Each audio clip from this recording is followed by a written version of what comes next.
드디어 마지막 시간이 되었습니다.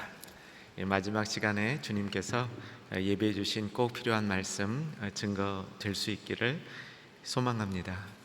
여러분들은 실망하고 낙심되었던 경험이 있으십니까? 아마도 누구나 이런 경험이 있으리라 생각을 합니다. 사람이 낙심이 되면 우선 주저앉게 되어 있고요, 영적인 무장을 해제하면서 좋지 않던 과거의 습관으로 돌아가는 경향이 생기게 됩니다. 예를 들면 예수님을 믿고 은혜를 받아서 하나하나 어렵게 습득했던 좋은 영적인 습관들도 낙심을 하게 되면 그것을 포기하게 되고, 내가 이렇게 살아서 무슨 소용이 있느냐, 편하게 살자 생각하면서 다시 스트레스를 받으면서 과거로 돌아가서 옛 모습으로 담배도 하고 다시 술에 빠지고, 이런 옛 자아로 돌아가는 경향이 있게 됩니다. 오늘 조금 전에 읽었던 이 말씀에 보면 예수님의 제자들도 낙심을 하였습니다. 왜냐하면 따르던 예수님께서 죽으신 것이죠. 그것도 십자가에 달려서 비참하게 돌아가신 그 모습을 보면서 제자들이 낙심을 하게 됩니다.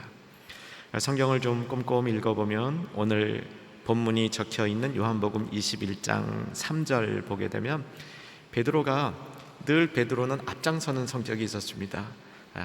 총대를 메고 나간다 그러죠. 에이, 나는 다 포기하고 이제 다시 옛날에 고기 잡던 그 모습으로 가리라 그러니까 다른 제자들이 아유, 우리도 따라갑시다. 그리고 예수님을 베드로를 따라서 고기 잡이로 돌아가는 그런 장면이 나옵니다. 그런데 밤새 고기를 잡아도 고기를 한 마리 못 잡은 겁니다. 이 얘기는 성경에 여러 군데 있어서 우리가 기억이 쉽게 되죠. 어디선가 소리가 들리는 겁니다. 오른쪽으로 그물을 던져라. 베드로가 과거의 경험도 있으니까 이번도 그 소리를 따라갔습니다. 결론은 다 아시죠? 고기가 그물이 찢어지도록 많이 고기를 잡은 겁니다. 이 고기를 가득 잡아가지고 육지로 돌아오니까 예수님이 계신 겁니다. 예수님이 돌아가셨는 줄 알았는데 다시 살아난 거죠. 부활하신 예수님이 제자들 앞에 나타나는데 그 장면을 눈여겨보면 참 흥미롭습니다. 예수님이 그냥 나타난 것이 아니고 제자들을 위해서 아침상을 준비했습니다. 생선 요리 준비하신 거죠. 생선 요리 좋아하십니까? 예수님이 막 잡은 고기를 갖고 오라 그래가지고 불을 피워서, 성경에 보니까 그 불이 숯불이라 되어 있습니다. 기억해 주시기 바랍니다. 숯불을 피워놓고 그 숯불 위에 고기를 얹어서 생선 요리를 맛있게 조반상을 지어서 제자들을 맞이해 주는 겁니다. 여기서 제자들이 회복이 됩니다. 사랑하는 여러분, 우리에게 회복을 갖다 주는 것은 어머니의 손길과 같은 겁니다. 예수님이 이 장면에서 음식을 제공해 주거든요. 고향이 왜 좋습니까? 고향이 좋은 이유가 많이 있는데 제 생각에는 고향이 좋은 이유가 어머니가 계셔서, 어머니에 대한 기억이 있어서, 어머니가 우리를 이렇게 잘 해주시던 그 기억이 있어서 고향이 그리운 게 아닌가 하는 생각을 해보게 됩니다. 예수님이 다시 부활하신 다음에 제자들에게 나타날 때는 그런 모습으로 나타난 겁니다. 음식을 잘 준비해서 그 제자들에게 조반을 먹이고, 이제 배가 좀 든든해졌을 때 예수님이 정말 하고 싶은 이야기를 던지는 겁니다. 예수님 제자들에게 무슨 질문을 던지셨죠? 내가 나를 사랑하느냐? 여러분 한번 이 음성을 내 마음속에 던져보시기 바랍니다. 여러분, 예수님을 사랑하십니까? 예수님이 네가 나를 사랑하느냐 그러면 네, 그렇습니다 라고, 예수님 사랑합니다 라고 답하실 마음 준비되어 있으십니까? 이 베드로가 답했습니다. 예수님, 제가 사랑합니다. 내가 예수님 사랑하는 거 주님이 아십니다 라고 답을 했습니다. 근데 거기서 끝나는 게 아니고 한 번 더 묻는 겁니다. 내가 나를 사랑하느냐? 그 베드로가 똑같이 답합니다. 제가 주님 사랑하죠. 주님 사랑하는 거 주님이 아시지 않습니까? 여기서 끝났으면 좋은데 한 번 더 묻는 겁니다. 네가 나를 사랑하느냐? 여러분, 세 번째 물으시면 사랑한다라고 계속 자신 있게 답할 수 있으시겠습니까? 예수님이 세 번째 베드로에게 나를 사랑하느냐 물었더니 베드로가 조금 마음에 이게 좀 근심이 생겼습니다. 그러면서 예수님 사랑하시는 거 다 아시는데 라고 살짝 뒤로 빼는 장면이 나오는 겁니다. 오늘 이 장면을 가지고 우리가 오늘 마지막으로 무엇을 다짐해야 될지, 이 모든 집회를 마치면서 어떻게 내 삶을 다시 한번 주님 앞에 똑바로 세울지 정돈하고 생각해보는 시간이 될 수 있기를 기대합니다. 자, 질문을 던집니다. 왜 예수님은 베드로에게 3번 사랑하느냐라고 질문을 하셨을까요? 한 번 물어봐도 되는데 왜 3번 사랑하느냐라고 물어보셨을까요? 그 이유 첫 번째 답은 확실하게 하기 위해서입니다. 한 번 사랑하냐 물었을 때는 우리는 그냥 지나가는 말로 아멘 할 수 있습니다. 그렇죠? 여기 오신 분들 주님 사랑합니다 합니까? 물어보면 아멘 쉽게 하실 수 있습니다. 두 번째 사랑합니까? 라고 물어보면 생각하고 아멘 하실 겁니다. 세 번째 사랑합니다 합니까? 라고 물어보면 도대체 저분이 뭘 물어보시려고 그러나 한 번 더 생각하면서 조금 주춤해질 수 있습니다. 근데 세 번째도 주님 사랑합니다 라고 답할 수 있다면 정말 사랑하는 겁니다. 오늘 여러분 주님 앞에 내가 정말 주님을 사랑합니다 이렇게 고백할 수 있는 진정한 고백이 오늘 마지막 이 말씀을 통해서 주님 앞에 올려줄 수 있기를 간절히 소망하며 기대해 봅니다.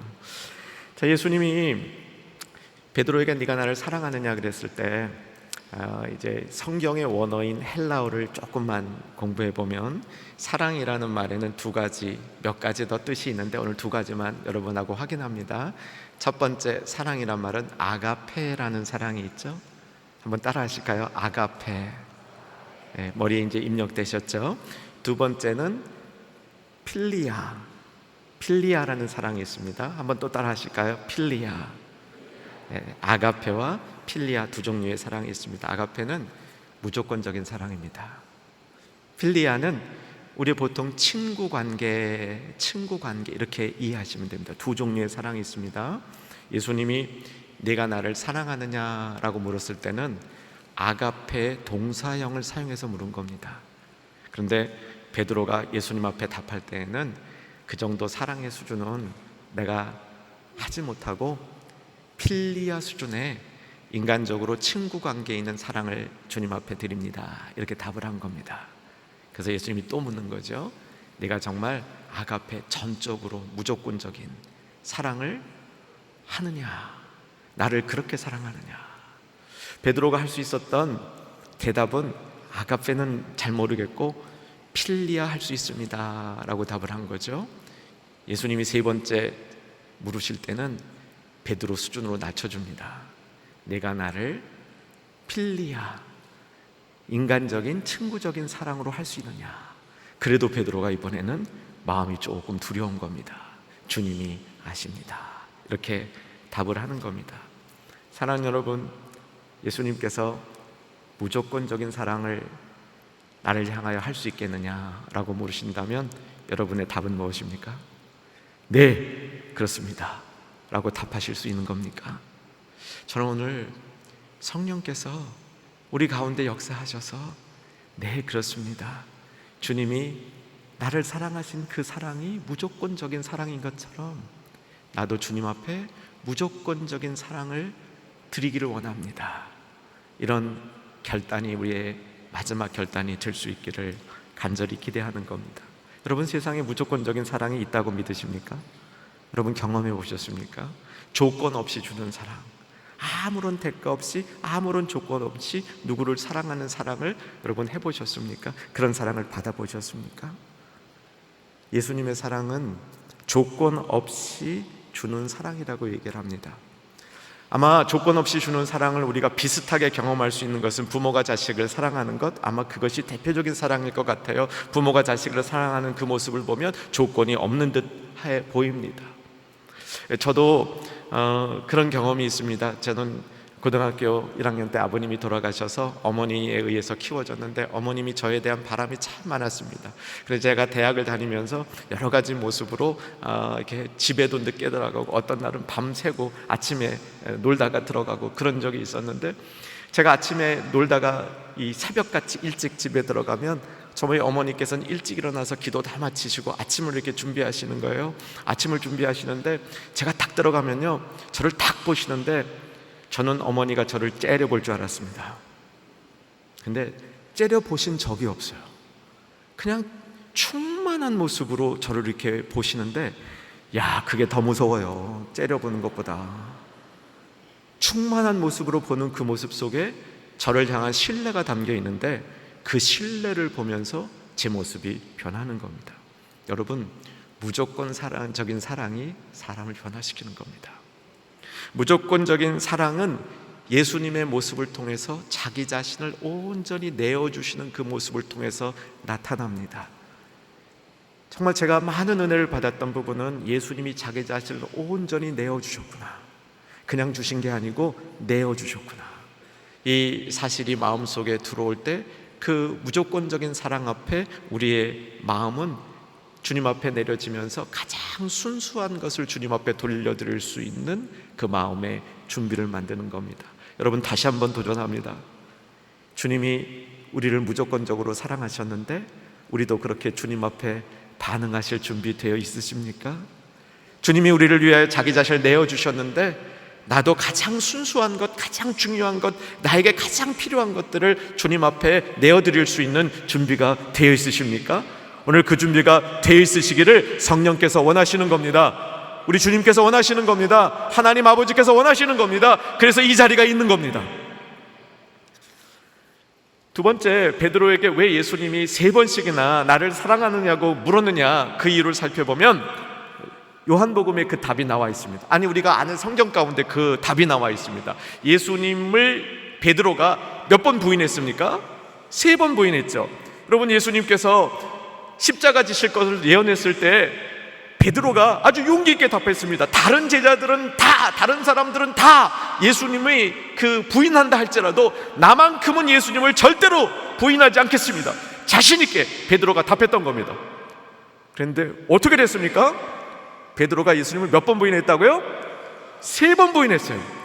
야, 예수님 기가 막히잖아요. 3번 부인한 그 베드로를 회복시키려니까 3번 물어본 거예요. 네가 나를 사랑하느냐? 첫 번째 부인한 거, 네, 그렇습니다. 첫 번째 부인한 거 갚아준다. 두 번째, 네가 나를 사랑하느냐? 네, 그렇습니다. 두 번째 부인한 거 사랑 갚아준다. 세 번째, 네가 나를 사랑하느냐? 네, 그렇습니다. 주님이 아십니다.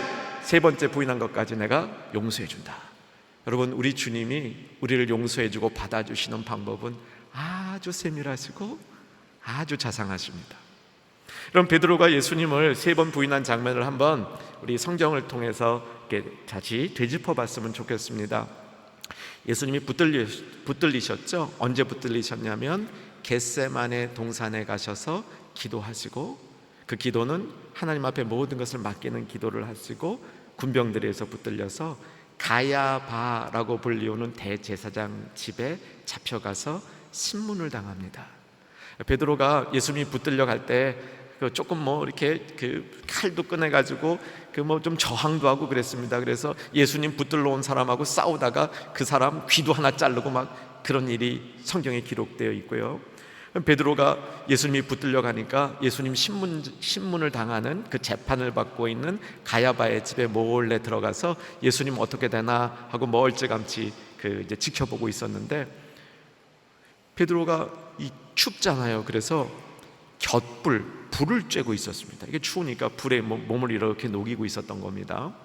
이제 불가에 여러 사람들이 모여 있을 테인데 그 모여 있는 사람 중에 한 사람이 베드로를 보고 알아차린 거예요.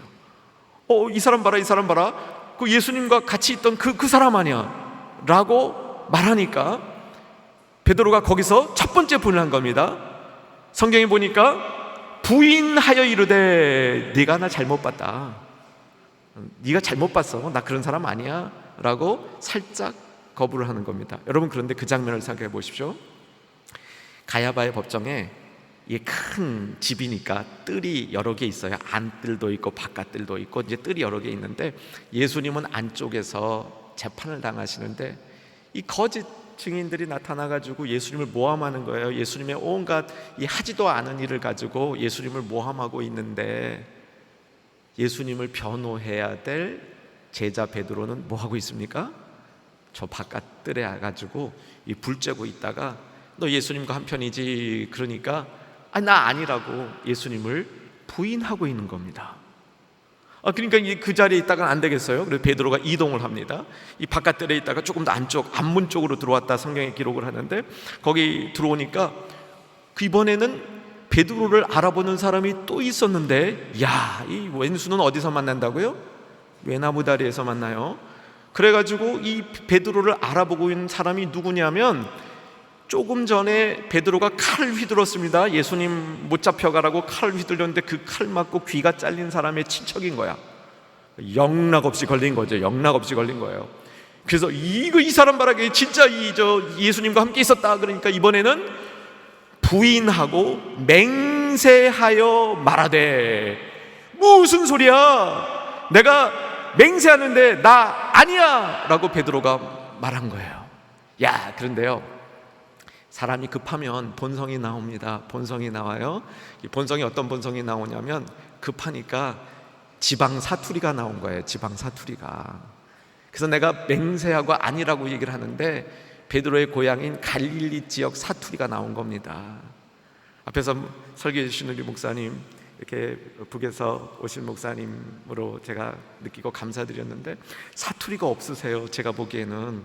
근데 저희 부모님은 평양 분이세요. 평양에서 두 분 다 태어나셨어요. 저는 어려서부터 평양 사투리를 아주 달고 살았어요.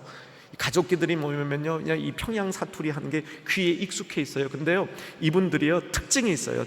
그분들끼리 만나면 평양 사투리를 하고요, 밖에 나가면 전혀 안 해요. 근데 특징이 언쟁할 때 보면 사투리가 나와. 이 베드로가 그랬던 것 같아요. 이 사투리가, 평양 사투리가 막 나온 거야. 그러니까 알아봐라, 네가 말하는 게 영락없이 너 갈릴리 사람이야. 예수님과 한편이야. 이게 그러니까 베드로가 그 다음에 어떻게 했어요? 부인하고 맹세하고 저주까지 했어요. 저주. 이런 나쁜 사람 같으니라고.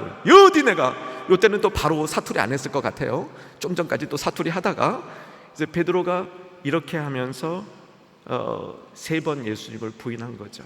근데 우리 주님이 얼마나 따뜻하시냐면, 그래서 3번 부인했던 베드로를 세워주시기 위해서 3번 네가 나를 사랑하느냐라고 물었던 겁니다.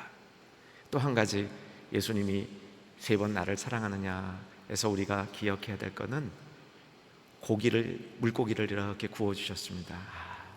조반을 지어주셨습니다. 예수님이 조반을 지어주실 때 그 무슨 불이라고요? 숯불. 이게 숯불이라고 쓴 이유가 있습니다. 이 성경 원어에 보면 불이라는 말을 여러 가지 그 단어를 통해서 사용하는데, 요 숯불이라는 말은 딱 요 자리에만 나옵니다. 요 자리에만 한 번 더 나와요.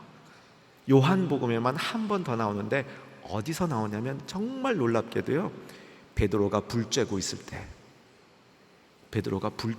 때 그 불이 숯불이었어요.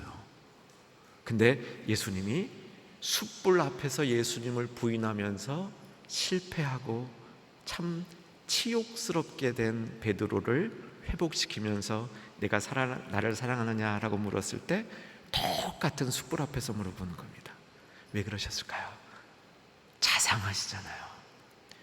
자기가 실패했던 그 환경 안에 다시 그 환경에다가 놓으면서 이제는 네가 나를 사랑하느냐 묻는 겁니다. 옛날에는 그 숯불 앞에서 예수님을 부인했던 베드로에게 바로 그 숯불 앞에서 네가 나를 사랑하느냐, 네 안에 성령이 있느냐, 성령의 임재함으로 답해봐라 이거예요. 내가 나를 사랑하느냐. 여러분, 우리 가운데 이런 경험이 있을 수 있어요. 참 남에게 알리기 싫고, 내가 그 생각만 하면 수치가 떨리고 참 수치스럽고 말하고 싶지도 생각하고 싶지도 않은 그런 우리들의 기억이 있는 거죠. 베드로에게 있어서 예수님을 3번 부인했던 기억은 그런 기억인 겁니다. 그 기억을 예수님이 회복시키기 위해서 똑같은 자리 숯불 앞에서 물어보는 겁니다. 내가 나를 사랑하느냐. 여러분, 오늘 이 자리에서 주님 앞에 우리의 헌신을 하는 이 시간이 우리의 숯불이 피워진 자리가 될 수 있기를 주 안에서 소망해 봅니다. 나에게 아픔이 있었고, 나에게 어려움이 있었고, 내가 정말 주님 앞에 부끄러운 일들, 그 일이 있었던 그 현장, 그 모든 것들을 이기고 세워주시는 우리 주님의 손길이 바로 이 자리에서 바로 이 시간에 새롭게 피워주시는 숯불 앞에서 우리가 고백할 수 있는 그런 기쁨, 그런 변화의 자리가 일어날 수 있기를 소망해 봅니다. 예수님 참 자상하세요. 예수님 참 치밀하세요. 예수님 참 깊으세요. 저에게도 이런 예수님이 자상하심이 다가왔던 그런 경험이 있습니다. 같이 한번 성경을 볼 텐데요, 마태복음 13장 44절하고 46절을 볼 겁니다. 자막 띄워주겠습니다. 마태복음 13장 44절하고 45절에는 예수님이 천국에 대한 비유를 가르쳐 준 부분인데, 44절 말씀 한번 같이 자막을 보시면서 읽겠습니다. 읽습니다. 천국은 마치 밭에 감추인 보화와 같으니 사람이 이를 발견한 후에 숨겨두고 기뻐하며 돌아가서 자기의 소유를 다 팔아 그 밭을 사느니라. 저는 이 말씀을 참 기쁘게 받았습니다. 이 말씀을 이렇게 묵상하고 공부하면서 얼마나 이 말씀이 저에게 큰 깨달음을 줬는지 모릅니다. 첫 번째는 천국은 마치 밭에 감추인 보화와 같으니, 이 밭이라는 것이 천국이 감춰 있는, 이 보화가 감춰 있는 곳이, 그 밭이 늘 지나다니고 늘 일하던 그 밭인 겁니다. 저 산속 어느 곳에 우연히 발견한 것이 아니고 자기가 일하던 장소에 보화가 숨겨져 있었던 것이죠. 눈이 감겨서 보지 못하던 하나님의 세계와 하나님의 나라를 바로 내가 있는 현장 속에서 발견한 겁니다. 저는 이 말씀이 얼마나 저에게 도전이 되는지 몰라요. 우리가 일상처럼 살아가는 이 생활의 현장, 어떻게 참 치열하고 힘들고 고달픈 그 삶의 현장, 그 자리 속에 하나님의 보화가 담겨 있을 수 있다는 사실이 저에게 너무나 큰 기쁨이었습니다. 여러분도 그런 경험이 있을 수 있기를 한번 기대해 봅니다. 하나님의 나라는 세상 어느 곳에 있기 때문에 우리가 일하고 우리가 살고 있는 그 현장, 그 자리 속에 하나님의 나라가 숨겨져 있다, 이렇게 볼 수 있겠죠. 근데 이걸 발견했습니다. 이걸 발견한 다음에는 우리는 들고 가고 싶었겠죠.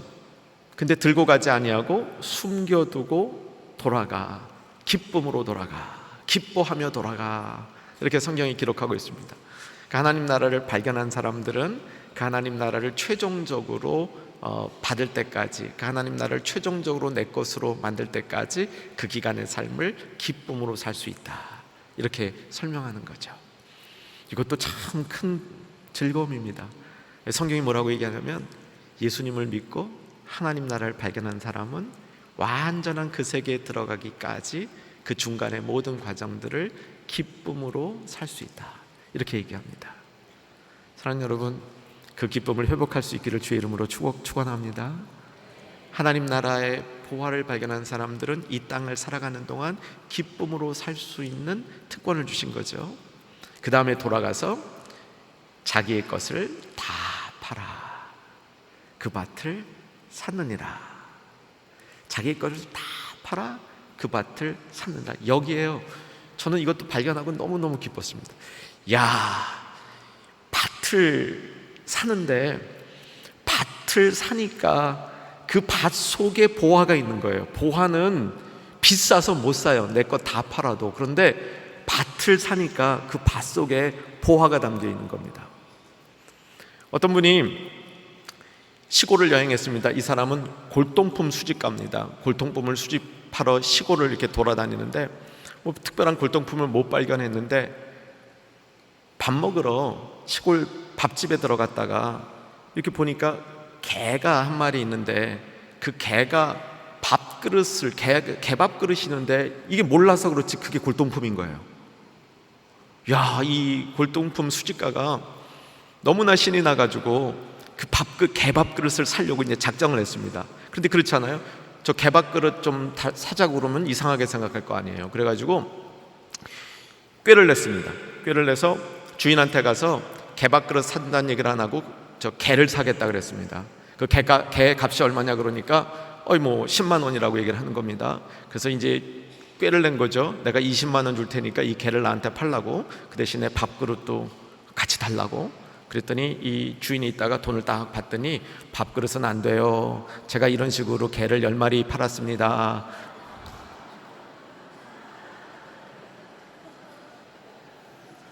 뛰는 놈 위에 라는 놈 있죠.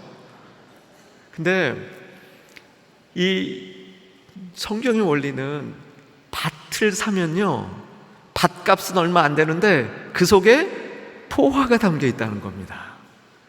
그래서 밭을 사는 건 지혜지요. 지혜. 보화가 담겨 있는 밭을 사는 건 지혜입니다. 여러분, 보화가 담겨 있는 밭을 살 수 있기를 주 안에서 소망해 봅니다. 그런데 다 팔아. 요게 문제예요. 다 팔아.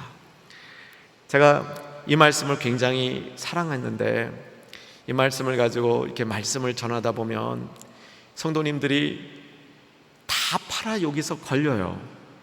그래서 제가 본전도 못 추릴 때가 참 많습니다. 이 다 팔라 그러면은요, 이 성도님들 중에 참 그것이 이 마음에 와닿아서 정말 다 팔겠다고 결심하는 분도 간혹 계셔요. 그런데 적지 않은 분들이 어떤 생각을 하냐면 그 다 파는 게 굉장히 부담이 되거든요. 그러니까 이렇게 반응해요. 그 말씀하시는 목사님은 다 파셨습니까? 이렇게 반응을 해요. 이제 저도 사실 이 다 판다는 게 참 쉽지가 않거든요. 그리고 또 어떤 분 중에는 이런 분도 있어요. 정말 다 파신 분이 있어요. 주님을 위해서 자기 걸 다 드린 분들이 있어요. 이런 분들이 보면 정말 이 다 드리지 못하는 저 사람들, 이런 생각을 하면서 또 마음에 이분들도 갈등을 일으켜요. 그래서 이 말씀이 다 팔아라는 게 무슨 뜻인가 라고 제가 고민을 했는데, 이 말씀을 이렇게 연구하다 보니까 참 우리 예수님 자상하세요. 믿으시기를 주의 이름으로 축원합니다. 예수님이 얼마나 자상하시냐면, 다 팔아 이 장면을 딱 보니까 이 장면의 원어의 뜻이 할 수 있는 것 다 파는 거예요. 있는 거 몽땅 팔라는 얘기가 아니고, 탈탈 털어 팔아 거지다라는 얘기가 아니고, 자기가 할 수 있는 최선의 것을 다해서 할 수 있는 것을 정리해서 팔아라, 이렇게 돼요. 야, 우리 주님이 이런 뜻이구나 라고 깨달음이 있었습니다. 그런데 어느 날 제가 중국에서, 중국 내 소수민족들, 그러니까 중국 안에서도 우리 이제 중국에 있는 우리 한국 교포들도 조선족이라 그러죠. 이분들도 소수민족이잖아요. 근데 중국 내에 정말 이렇게 무시받고 있는 소수민족들이 많이 있습니다. 그 민족들을 대상으로 이 성경 공부를 하고 있는데, 어떤 학생이 저한테 묻는 거예요. 목사님, 혹시 말이죠, 보화가 우리가 아닙니까? 라고 질문하는 거예요. 그러니까 보화는 천국, 하나님이 밭에 감춰 있는데 우리가 하나님을 찾는 건데, 이분은 까꾸로 보는 거예요. 까꾸로. 하나님이 우리를 찾으신 거 아닙니까? 하나님이 우리를 찾으신 거? 이게 발상이 기가 막힌 거예요. 근데 이렇게 보니까 아니긴 아니지. 왜냐하면 천국은 밭에 감추인 보화와 같으니 이렇게 돼 있잖아요. 그러니까 보화는 천국이 보화고 하나님이 보화고, 우리가 그 하나님을 찾는 거지, 하나님이 우리를 찾는 건 아니지. 이렇게 제가 결론을 딱 내리고, 제가 그 학생한테 그랬어요. 그건 안 되지. 그리고 집으로 돌아왔는데 몇 주 후에, 오늘 본문 바로 뒤에 아까 좀 44절 읽으셨잖아요. 45절 좀 띄워주세요. 45절, 46절, 45, 46 같이 보시죠. 잘 읽으셔야 돼요. 여기 이제 정신 차리셔야 됩니다. 마지막입니다. 같이 읽겠습니다. 또 천국은 마치 좋은 진주를 구하는 장사와 같으니, 극히 값진 진주 하나를 발견함에 가서 자기 소유를 다 팔아 그 진주를 사느니라. 잘 보세요. 여기서 천국은 뭐와 같다고요? 진주가 아니에요. 앞에는 천국은 밭에 감추인 보화와 같다 그랬는데, 그거랑 똑같은 내용이라면 천국은 진주와 같다 이렇게 써야 되는데, 그렇게 안 쓰이고 진주를 구하는 누구와 같다? 장사와 같다. 하나님이 진주를 구하는 장사와 같다. 그 하나님이 진주를 발견함에, 진주가 누구예요? 우리가 돼요. 저는 이 말씀을 이렇게 묵상하면서 정말 제 마음속에 큰 기쁨, 얼마나 우리 주님이 자상하신가. 처음 비유에서는 우리가 하나님을 찾는 건데, 두 번째 비유에서는 진주 장사가 진주를 판 겁니다. 발견한 겁니다. 우리가 진주라는 겁니다. 믿어지세요? 우리가 진주라는 사실이 믿어지세요? 그래서 진주 장사는 자기의 것을 다 팔아 그 진주를 샀느니라. 여기서 다 팔아라는 말을 원어로 보니까 이거는 되는 대로 판 게 아닙니다. 가능하면 판 게 아니고 자기의 진짜 전부를 다 판 거예요. 하나도 남김없이 몽땅 파는 거예요. 여러분, 이 사건이 이해가 되십니까? 예수님이 십자가에서 자기를 내어준 사건은 자기의 모든 것을 몽땅 다 팔아. 왜? 진주를 발견했기 때문에. 그 진주가 저와 여러분이라는 사실입니다. 사랑하는 여러분, 이제 우리가 다시 한번 주님의 질문 앞에, 주님의 도전 앞에 답을 해볼 시간입니다. 내가 나를 사랑하느냐? 답하실 수 있겠습니까? 내가 나를 사랑하느냐? 답하실 수 있겠습니까? 저는 이번 이 집회를 통해서 우리 북한에서 오신 탈북민들이 자기의 고향 땅에 복음이 전해지는 일을 위해서 그 기도의 중심이 되게 해달라는 기도 제목을 받고 이 말씀을 전합니다. 사랑하는 여러분, 기도처럼 강력한 힘이 있는 주님의 무기는 또 없습니다. 가장 중요한 통일의 준비는 기도의 준비라고 저는 확신합니다. 어떻게 우리들이 기도를 통해서 이 일에 헌신할 수 있을까요? 우리가 진주라는 사실을 기억하십시다. 우리 주님이 자신을 다 팔았다는 사실을 기억하십시다. 주님 앞에 헌신하고 주님 앞에 나아가는 가장 중요한 조건은 뭐냐면 주님을 사랑하는 겁니다. 주님이 나를 사랑한 것처럼 주님을 사랑하는 겁니다.